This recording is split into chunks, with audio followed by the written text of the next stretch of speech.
আমাদের কি হয়েছে আমরা মৃত্যুকে ভয় পাই না? আমাদের কি হয়েছে আমরা মনে করি না যে আমরা মারা যাব?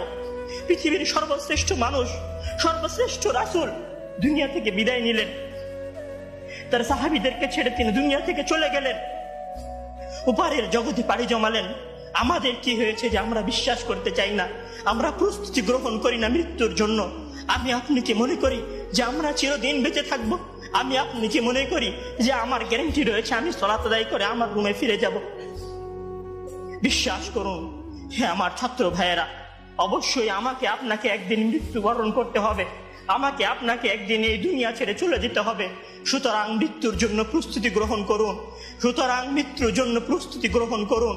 সেই দিন আসার পূর্বে, যেই দিন মৃত্যু আপনার দরবারে উপস্থিত হবে এবং মহান আল্লাহ তাআলাকে আপনি বলবেন, হে আল্লাহ আমাকে স্বল্প একটু সময় দিন, আমাকে স্বল্প একটু সময় দিন, আমি ফিরে যাই এবং কিছু নেক আমল করে আসি। কাল্লা ইন্নাহা কালিমাতুন হুয়া কাইলুহা।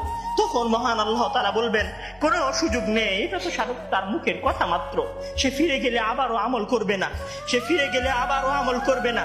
সম্মানিত ভাইরা, সেই দিন আসার পূর্বেই প্রস্তুতি গ্রহণ করুন, সেই দিন আসার পূর্বেই প্রস্তুতি গ্রহণ করুন। জেনে রাখুন সেই দিন উপস্থিত হয়ে গেলে আর কোনো আমল করার সুযোগ থাকবে না। সেই দিন উপস্থিত হয়ে গেলে কবরে নাজাত পাওয়ার জন্য আর কোনো কিছু করার সুযোগ থাকবে না।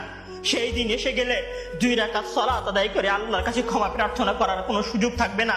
সেই দিন এসে গেলে রাতে জেগে 8 রাকাত তাহাজ্জুদ সালাত আদায় করার কোনো সুযোগ থাকবে না। এখনো সময় আছে। মহান আল্লাহ তাআলার দরবারে নিজেকে সঁপে দিয়ে তার কাছে ক্ষমা প্রার্থনা করুন। মহান আল্লাহ তাআলার দরবারে নিজেকে সঁপে দিয়ে তার কাছে ক্ষমা প্রার্থনা করুন। মানুষের সাথে কোনো ভুল থাকলে সে ভুলের ক্ষমা চেয়ে নিন।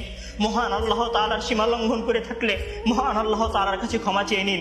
সেই দিন আসার পূর্বেই যদি সেই দিন এসে যায়, সেদিন আর কোনো লাভ হবে না, সেদিন বেঁচে থাকার আর কোনো সুযোগ হবে না, 1 সেকেন্ড সময় আপনাকে বেশি দেওয়া হবে না। সম্মানিত ছাত্র ভাইয়েরা, মৃত্যুর জন্য প্রস্তুত হন। মহান আল্লাহ তাআলা আমাদের সবাইকে মৃত্যুর জন্য প্রস্তুতি গ্রহণ করার তৌফিক দান করুন।